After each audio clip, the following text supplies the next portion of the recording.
on this computer. And we're live. Thank you, everybody, for joining the Fantasy Football for Dummies by Dummies Week 12 show. I am your host, Austin Della Longa, and with me is my co-host, Lash. Lash, how's it going? I forgot to change my name on the Zoom call so people could see who I am. It's going good. I'm glad I'm not being referred to as dummy number 2 this week. Slowly but surely, I will figure out how to incorporate that a little bit better than dummy 1 and dummy 2, but yes, I'm learning. So you're off the hook today, Lash. Although I'm just going to start with this because it was our promo video for this past week. The last Lash submission last week was Alex Smith. So that was a big dummy move. The big dumb. Big dumb indeed. Maybe not enough people got to that part that they heard it. So hopefully no one actually took that advice because a big miss on that one. Yeah, I might have lost a couple people's games if they did listen to that, but the thought was there. There's the thought that counts. He still up a did couple better good than games. A few people. Yeah, like what? All right, so let's get right into some recap of our Week 11 games. I don't want to talk about my game, but let's talk about yours. Oh, good. How was Week 11 to you? Are you still sitting pretty up at the top? I am. I'm sitting, well, not necessarily pretty. The team is starting to crumble a little bit, as it always does coming into playoffs. I'm definitely not feeling good about the squad, but they're still pulling through. Last week I mentioned that a lot of my matchups were pretty bad, and for the first or until the final 2 games of the week, it was looking that way. Playing one of the stronger teams in my league, and Kamara got me 10 points. Bernard got me less than 10 points. Julio got me less than 6. Marquise Brown got me 0. So it was looking pretty rough until the Sunday night game when Travis Kelce got me 27 and Cooper Kupp got me 25 to really pull out the last second W for my squad. That's wild. The Browns defense pulling 22 points definitely helped. Oh man, the downfall of Carson Wentz and the Eagles is real. Now the Washington football team with the top of the division. Heck yeah. The Eagles can get another draft pick they can waste. Exactly, yeah. So yeah, the Browns having a good week, that is promising because I just picked them up this week because they play the Mike Glennon-led Jacksonville Jaguars. So that's going to be quite an exciting. Jasper's excited, as you can hear, for that matchup. So I hope that they continue that. Yeah, my week wasn't very good at all. Well, actually it was, but I lost. I had my best week of the year. I scored 103 points. And as naturally, when I have my best week, that would be when I lose by 3.5 points. I was up against Ryan Suckup and Chris Godwin heading into Monday Night Football with a 13-point lead. And Godwin got a late touchdown with about 3 minutes left. And that was perfect. On a coverage bust too. So it was just really sad. I was getting really excited, and Keenan Allen scored 18 points for me.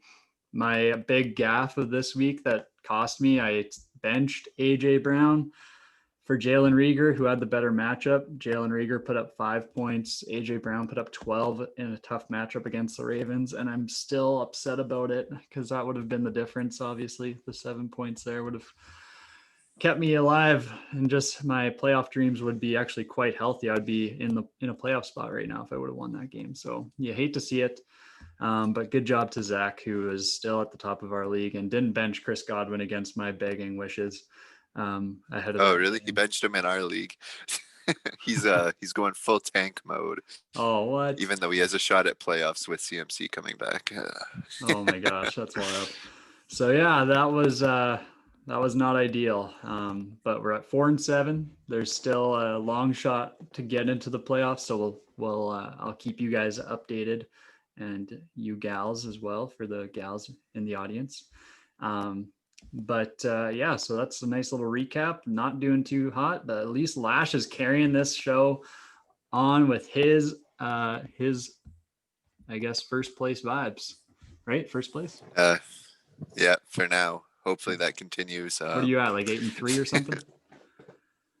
9-2. Oh my god. Okay, let's move on. Trade deadline's come and gone.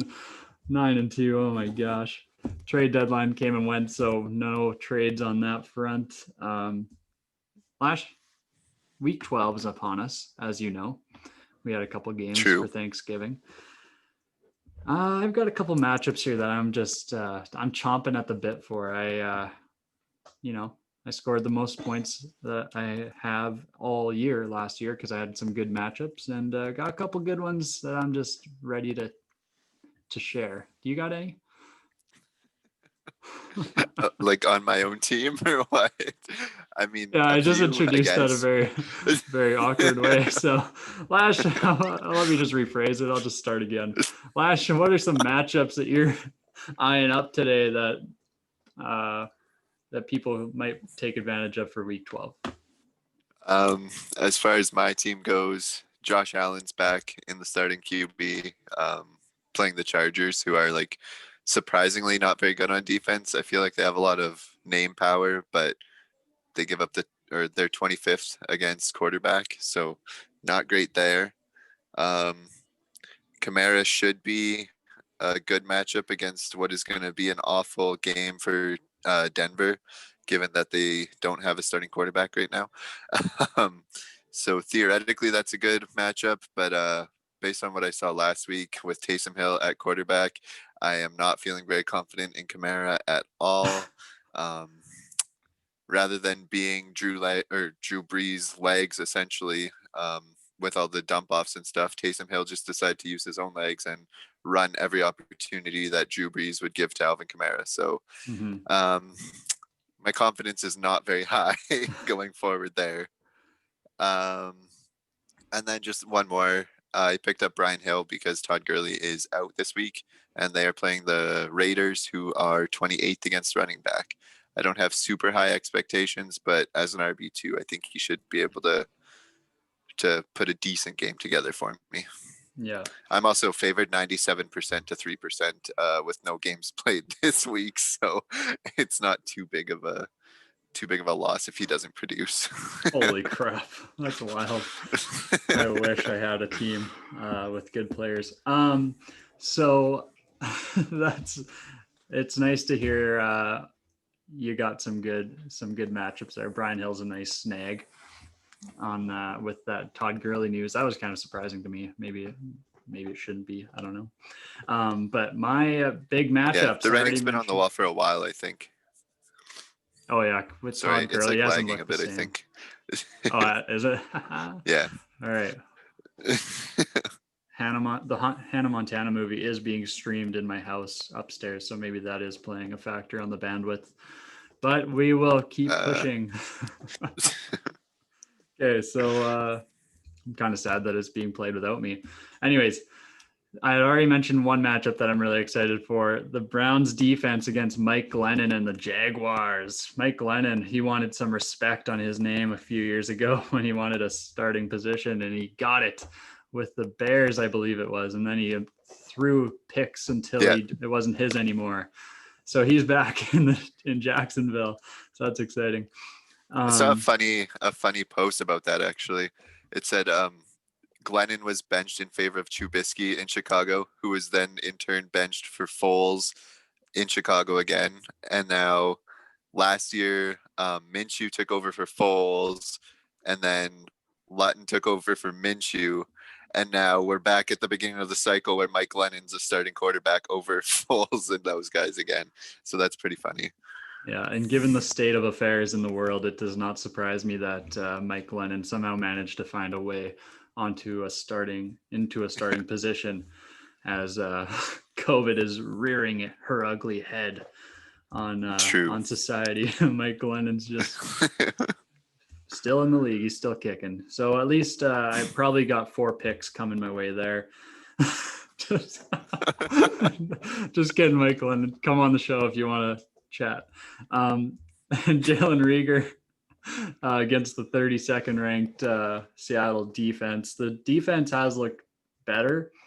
It's more so that pass rush that's getting to teams that, well, it happened against the Cardinals on Thursday Night Football, and that was very sad to see. But I think that part of them slowing down the highest scoring offense a week and a half ago was mainly because Kyler Murray was clearly not healthy after that early tackle where somebody landed on him and he sprained his AC joint. So I'm not going to write Seattle into like the just really good defense column. I think that they still have a lot to prove. So Jalen Reagor, I'm still playing with a pretty good amount of confidence, and Carson Wentz has a lot to prove. This offense in general has a lot to prove. So the Eagles offense last week against the Browns, I know it was kind of garbage time, but it was picking up with Jalen Reagor getting the football thrown to him. I think he got thrown the ball like 4 times in the last couple minutes. So like just throw him the damn ball. He's a pretty good receiver. So let's just let's let this rookie break out already and get me into the playoffs. Let's go. But that's basically it. That's on Monday Night Football, so I have to wait, and it'll probably just be a boring game, or Seattle just shuts out the Eagles because the Eagles are trash. But at least get Jalen Reagor garbage time touchy. Hopefully. So, yeah. So with that being said, you touched on the Broncos quarterback situation very briefly, but for those who aren't fully aware, Jeff Driscoll, one of the backup quarterback for the Broncos, tested positive for COVID.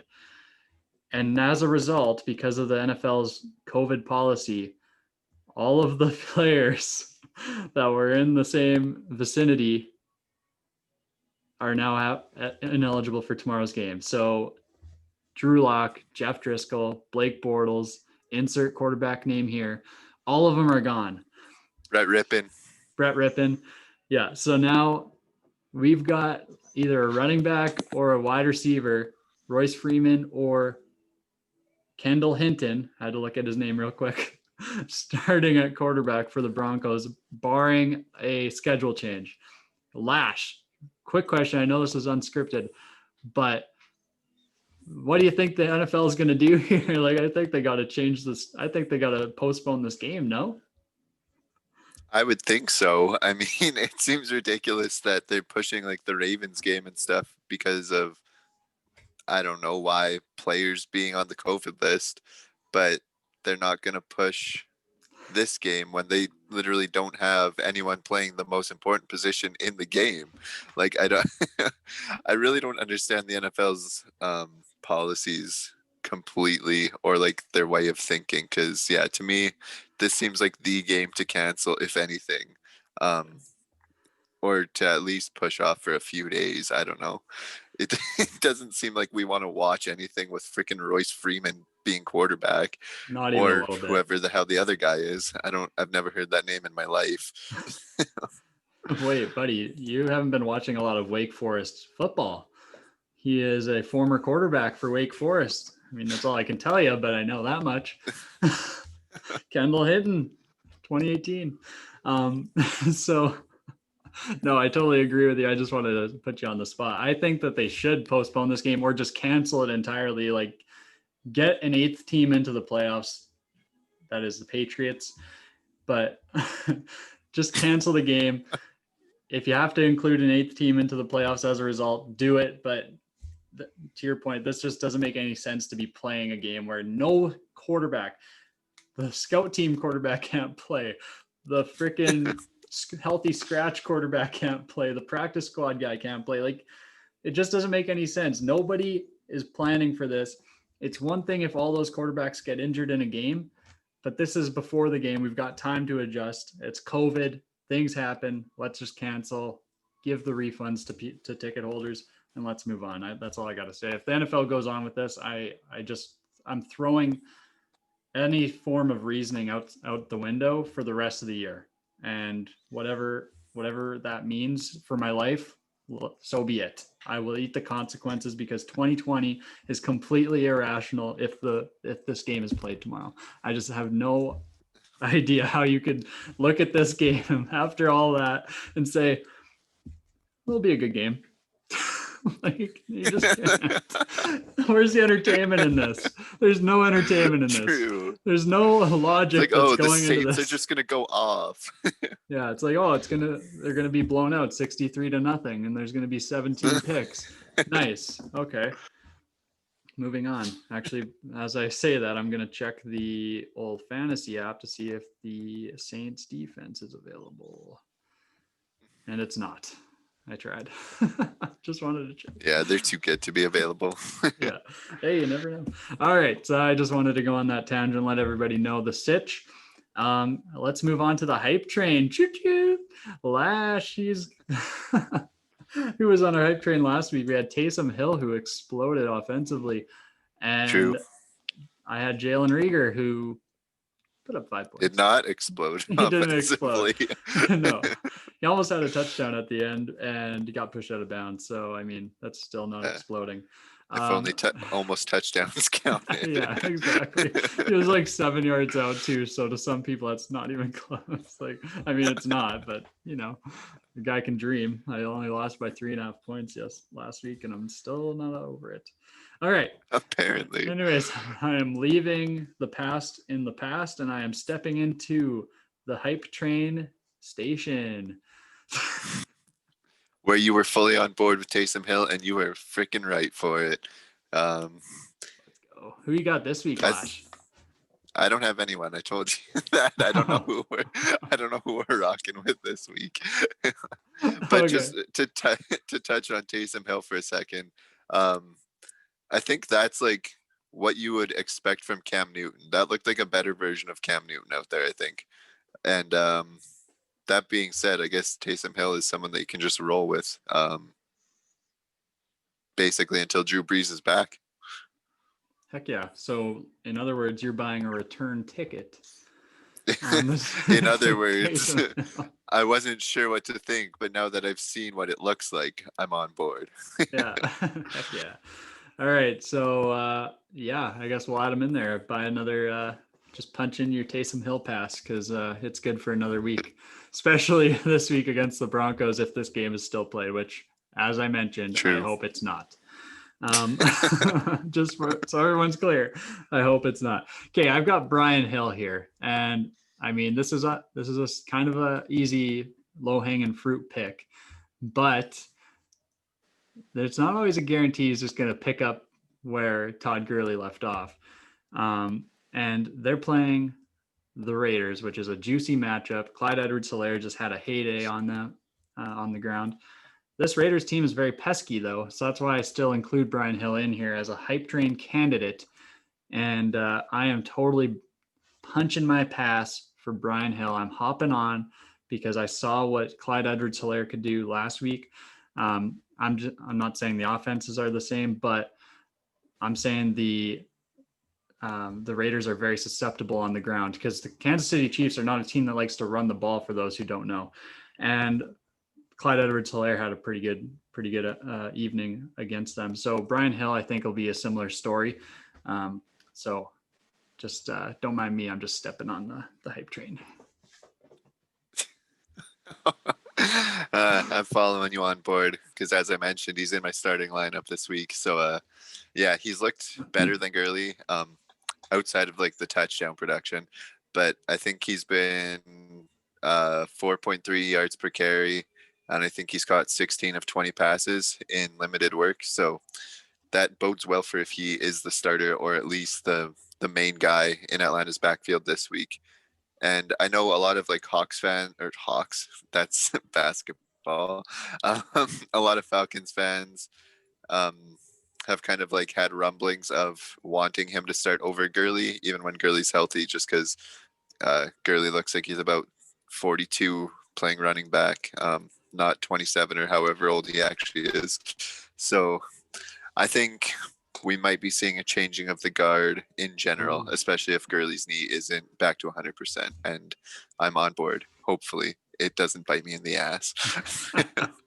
You know what's funny is before I decided to punch my ticket onto the Brian Hill Express, I don't know how long we're going to carry out the hype train references here. I'm just going to maybe stop. But before I committed to Brian Hill, I was thinking, is there a chance Ito Smith makes a comeback here? He was in I a hope couple not. games last week or last year, and he didn't do too bad in relief for Devontae Freeman at a time.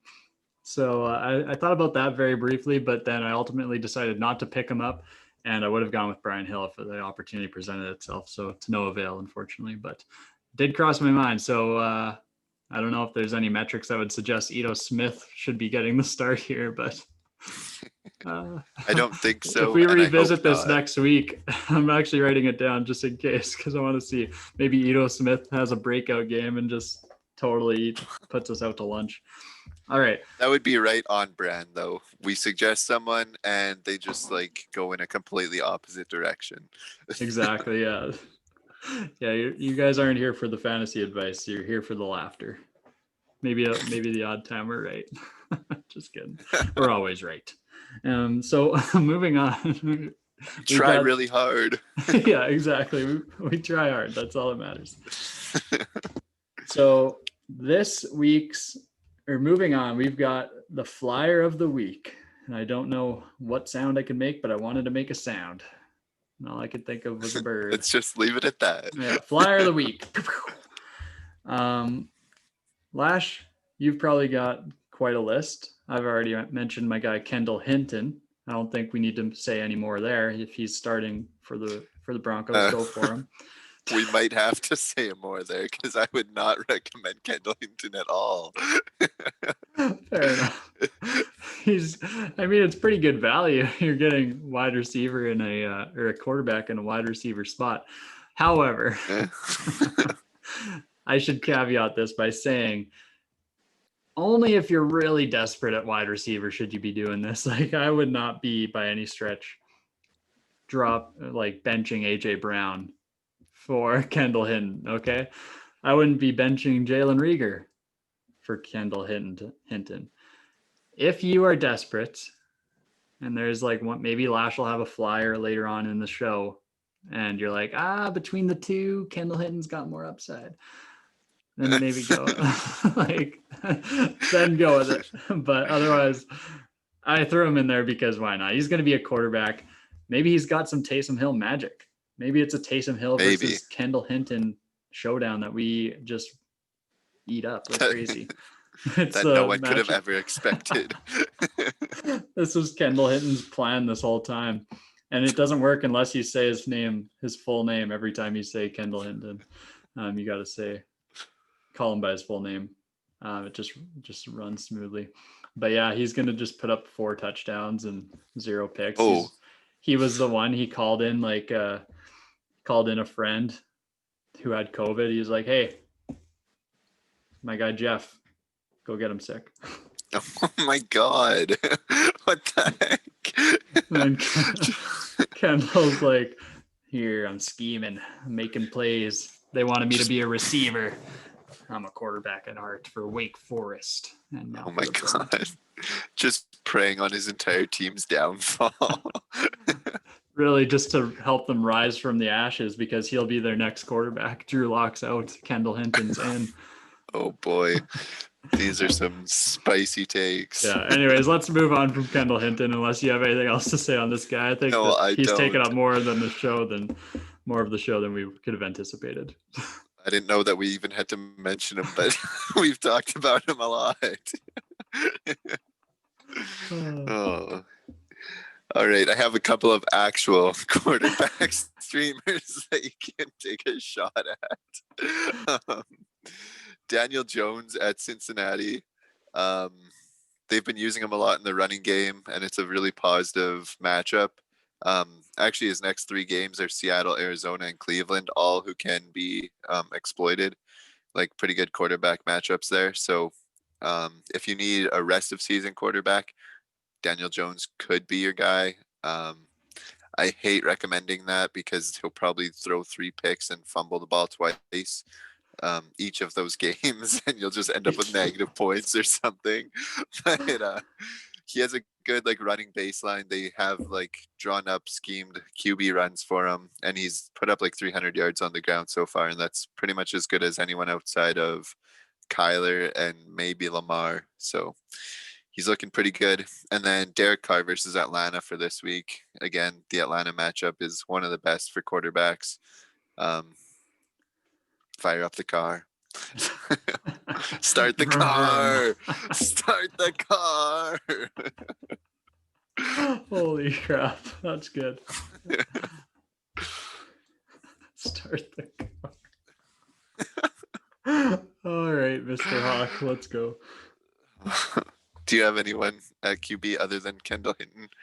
No, Kendall's my guy for he's my quarterback and my wide receiver for this week. All right. Do you have anyone for running backs? I do, in fact. So my guy, I had him in DFS even because I believed so much in this. Cam Akers, it paid off. Got me a touchdown. Cam Akers last week against a tough matchup. Still produced. He still got a touchdown. He had 7-point-something points. Before last week, he had his carries were on the rise, and I think that we could say the downfall in his carries was as a result of a tough matchup against the Bucs. They couldn't really run the ball, and they were having so much success passing it with Cooper Kupp and Robert Woods having really good days. I think both of them were over 100 some yards.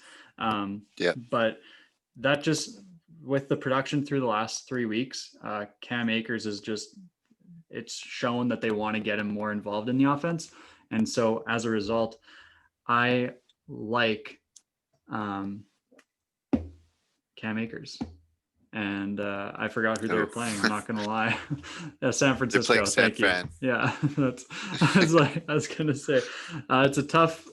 On paper, it's a tough matchup, but I think that just these divisional games are so weird that like Richard Sherman's coming back.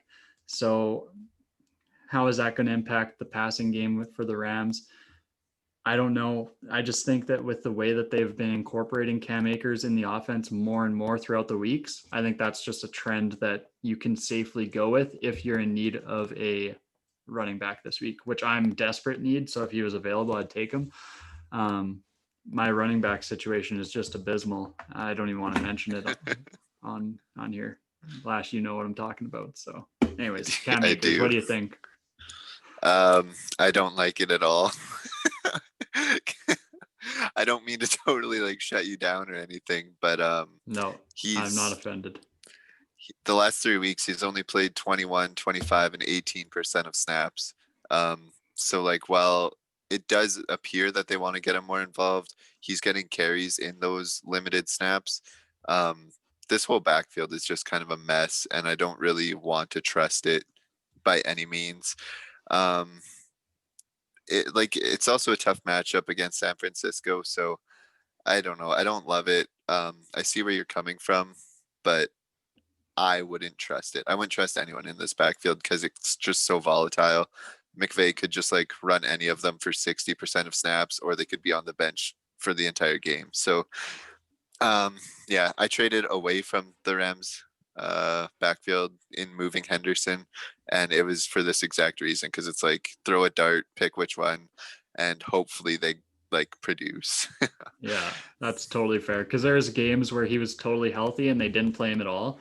Yeah. And that's why with Akers, that's why I feel more confident in him, is because he's not in that position where they're not playing him at all. His snaps have been like last week they decreased, but like I said, I think that was just a result of the matchup more than anything. I think that just it shows that they do trust him now, and that he is kind of showing a little bit of life. But it's not like he's electric by any means, but if he can get you, I mean, for me, 6 points in the flex has been like game changing when I'm getting 0.8 from every other position. So boy, I mean, maybe I'm just the wrong guy for this one, but I still stand by it. But yeah, no, I totally see where you're coming from. It is kind of like one of those ones where if you're desperate for a win, he's not a guy you want to be putting your season on. Right. Season I think hopes he's on. he's a good guy to pick up as like a bench and see what happens over the next few games. Because it, like I said, it does look like they want to get him more involved. I just think this week there's a lot of better options with just how many injuries and people on the COVID list there are right now. Like I have a whole list. I'll just go through them quickly. We don't really have to spend a lot of time on any one name just because they're all kind of in that same, you're plugging them in just because you pretty much have to, because half the starting running backs are out this week, I guess. Yeah. So we touched on Brian Hill, but then I've got Benny Snell because James Conner is on COVID, Jordan Wilkins because Taylor's on COVID, Frank Gore or Ty Johnson, depending on if you're in PPR, because LaMichael Pirine, who was starting to kind of take over that backfield, is out with a high ankle sprain or something. He's on IR. Gus Edwards, because both the other backs are on COVID. Matt Breida, because Salvan Ahmed is he's out. I don't know what it is. I think it's an ankle. And Myles Gaskin isn't guaranteed to come back. And then James White, because he should be that go-to PPR guy that he has been in seasons past, now that Rex Burkhead is unfortunately out. That was the guy kind of taking away from James White workload. So I think that he could see a bit of a renaissance, I suppose. Yeah, James White's a really big one if you're in PPR. He had a massive game last week, I think. If not in fantasy production wise, it was at least in the game. He was Cam Newton's outlet on multiple occasions, and he was really just what's the expression I'm trying to a sight for sore eyes is what I was going for. So he ended up having 9 targets, 6 catches for 64 yards, and then he ended up putting another 19 yards on the ground. So he's never known for being that guy. Like he's always, whenever he gets handed the football, he's that guy that defensive tackles probably love tackling because they can just like squeeze him and throw him. Like there's no way. Like he puts his body weight forward, but whoever it is, it could be a linebacker, it could even be like a safety who's generally a lot lighter, just like move him back. No matter how much momentum James White has. He's just such a small guy that people just manhandle. But I love him in the pass game. And so that's a big one. If he's on the waiver, I would totally be picking him up, especially with Rex Burkhead out. But yeah, just it looks like they want to get him more involved in the offense, and Cam Newton's throwing the ball a little bit more, so, and not turning it over as much, thank God. So of course I'm on the Patriots wagon with James White, but to be fair, I was off of the Patriots running backs earlier in our life of this show. So if you go back to the second episode, I believe we had a listener submission about that. So well done, Lash. You've killed it. Is there anyone that you wanted to delve into out of that list, or you want to hit up your wide receivers? No, like I said, those guys are all just kind of the same. Really just like look at the matchup or what you believe each player will be able to produce and go with that guy, because they're all kind of in the same range of if they score a touchdown, you'll be really happy. But other than that, they should see like 60+% of snaps probably based on other people in the backfields being out. Right. I picked up Gus Edwards, Benny Snell, and Jordan Wilkins all while you were listing them off. I'm just kidding. Oh. I was busy. I'm just kidding. But I do have all 3 of those guys, so it's hard to start just one or any one of them. But anyways, yeah. We can move on to your wide receivers now. Kendall Hinton's mine. Oh, yeah. Right. All right. I've got Nelson Agholor, again, that Atlanta matchup. Just really good for pass catchers and quarterbacks. He's a pretty like boomer bust option because he has a game where he had 0 points like 3 weeks ago and one that he had less than 2 points. Guess which one was the week that I picked him up for? The 0 point week. Yeah. But outside of that, over the last like 6 to 8 weeks, he's been mostly double digit points, 15 or so points a week. So In a really plus matchup against Atlanta, I think he's going to be pretty good. He is a bit touchdown dependent, but he's getting the touchdowns to be dependent upon, I guess. Yeah. So, yeah, Nelson Agholor or Rashard Higgins for the Browns. I think he had a lot of expectation coming into the starting role opposite Jarvis Landry, or not necessarily starting, but like the number 2 after OBJ went down. They have that juicy matchup against Jacksonville that we touched on. And I think the last few games he's done pretty well. He's had decent stat lines, but the weather in those games were so bad that it was kind of like throwing wasn't working very well between like the Vegas game where the ball was flying completely at a 90-degree angle sometimes. That was wild.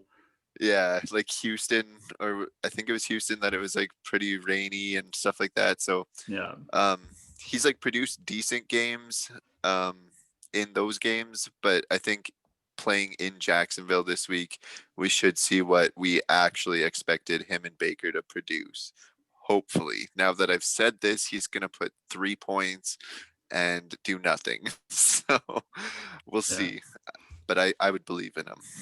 We're going to be getting some listeners and some viewers in your DMs just bitching you out because they started Hollywood Higgins, and Lash was the one to recommend him. You ruined my league.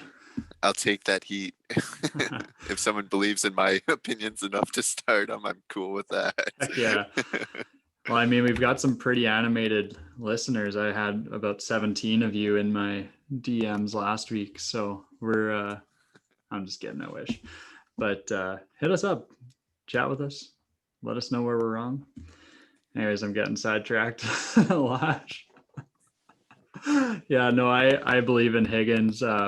I actually picked him up right when OBJ, who I had, got injured, and I thought that I would end up keeping Higgins, but I ended up making a couple trades for AJ Brown and Keenan Allen, so felt it was fine to release him. But I totally am on board with that pick. I think that he's a guy that you could really just start, because you think about the weather factoring in with those 2 games. He still had 4 targets, 3 catches each week, and I think that those are in games where the weather's trash. So how are they going to be when the weather's good or just at least not terrible?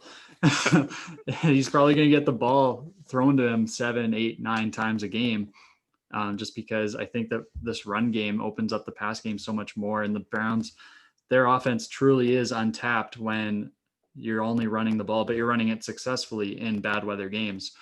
So Hollywood Higgins, I think that's his name, that he goes by. Everybody's a Hollywood nowadays, so it's kind of frustrating. Never know who you're talking about. But Rashard Higgins, I am totally on board with this, Lash. Who you got next? That's it for the receivers. But do you have anyone at tight end? I know you struggle with tight end week to week. Oh God, I don't want to talk about it, but I will. So Dallas Goedert and I have had a rocky relationship. Okay. I picked him up in week 8 against the Cowboys because I was desperate. He puts up 1.5 points. All right. It's their bye week. So I'll drop him and pick up somebody else. Forget who I picked up, but it's irrelevant. Then I pick him up against the Giants. He puts up a respectable 3.3. Respectable to me is anything above 0 point something at tight end, because tight end has done nothing for me. I might as well not even have a tight end spot. So then I'm like, okay, screw it. I'm dropping him. I'm picking up Zach Ertz because Zach Ertz is going to get back from injury. No, he's not. So then they keep him on IR. So I pick up Logan Thomas, who's a target machine in Washington. He gets 0.8 points after getting like 4 plus every single week before that. I'm like, Logan Thomas is a safe option. I've ignored him. I'm going to pick him up. He's getting all the targets. 0.8 points. All right. So on that same week, Dallas Goedert puts up 13 points last week against the Browns when freaking Logan Thomas gave me a 0.8. I lose by 3.5 points. Anyways, my point, Dallas Goedert is running. I'm riding the Dallas Goedert train right now. I'm praying to God that he does not screw me again, but let's just fingers crossed. Dallas Goedert's my guy, my flyer of the week. And after I just gave a nice little prelude of my luck at tight ends, do not start Dallas Goedert. He is probably going to put up 1.7 points in a losing effort to the Seahawks. Who do you got? Again, tight end is just like spitballing. You're just hoping for the best, as you are very well aware. I'm going with Kyle Rudolph versus Carolina. It's one of the better matchups for tight ends. As you can tell, I just look at the matchups and hope for the best at this point. But also, Irv Smith is out, or more than likely out for this game. So any targets or playing time that he normally takes away from Kyle Rudolph, even though it's not necessarily a lot, that should go towards Kyle Rudolph. And yeah, you're just hoping for a touchdown with your tight end off the waivers. And then if you need someone for season long, Jordan Reed could be a very good option. San Francisco, and particularly Nick Mullins, loves to use their tight end. Some of George Kittle's absolute best games came under Nick Mullins at center, or at QB. Fuck. He's currently questionable for this game, but he's kind of a guy that you can pick up and use for the rest of the year, regardless of if he is in or out this game. That's a good one to pick up. I saw that online, and I was thinking about it. But one guy's got a good matchup. Speaking of matchups, Austin Hooper, he's getting a few targets a game. When he wasn't injured, he was getting about 4+ a week. So I don't know. I'm kind of thinking about it. Is he available? He's available. He's up against the 26th ranked Jags. I'm kind of thinking I might do it because I've got Rieger for the Eagles already. You know what? I'm going to do it live on the show. I don't know how professional this is, but screw you, Dallas Goedert. After I pumped his tires. And so I told everybody not to start him. Instead, start Austin Hooper. He's getting a touchdown this week against the Jags. Let's go. Go with the matchup. All right. You guys have all just witnessed Austin's downfall. Dallas Goedert for 27. We'll check in on Dallas Goedert and Austin Hooper after the week's over and see what transpired there. Oh, God, I'm not. Yeah, I'm doing it. I'll do it for the show. Okay. All right. So is any more flyers of this week, Lash, or are you ready? Nope. I'm ready. Oh, I'm ready. We're getting ready. We're having a bash. Oh, God. Actually, I got to do it like a song. We're having a bash. It is the last lash. Oh, I thought you were joking when you said you were going to do something like that. I had no idea what I was going to say until I said it. So that's why it's terrible, but we'll work on it for next week. Next week will be a longer tune. Don't worry. Last week, the last slash went pretty much as well as that song did. So I've got a better one this week. The Saints are going to have the #1 DST, and everyone on Denver is going to be completely fantasy irrelevant, except for maybe the running backs. Because I imagine that's going to be the only way they can move the ball.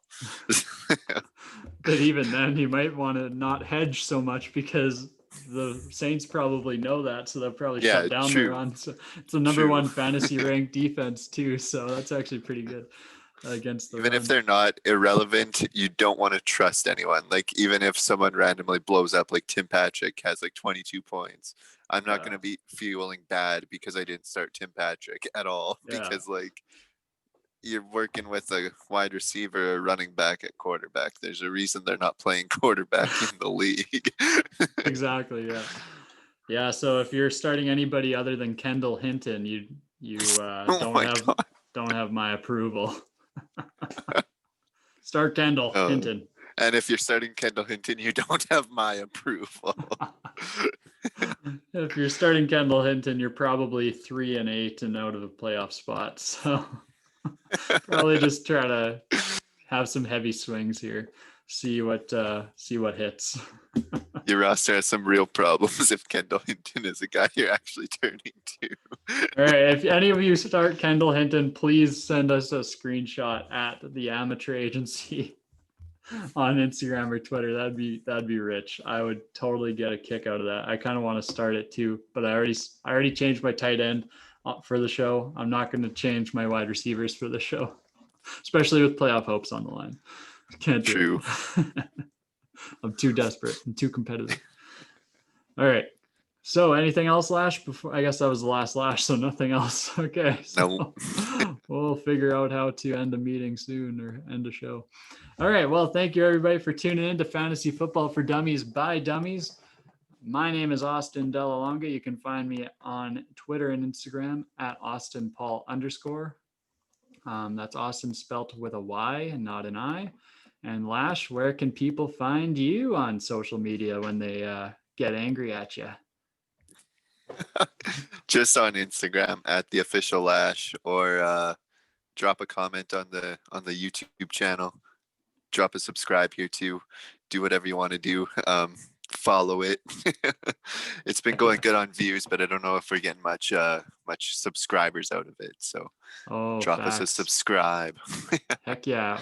And if you're not subscribing, give us feedback in the comment section of the YouTube channel, because then we can get better and we can earn your subscription. There we go. The subscribe is free. But if it's not, if you can't even subscribe to us, at least let us know what we can do to change.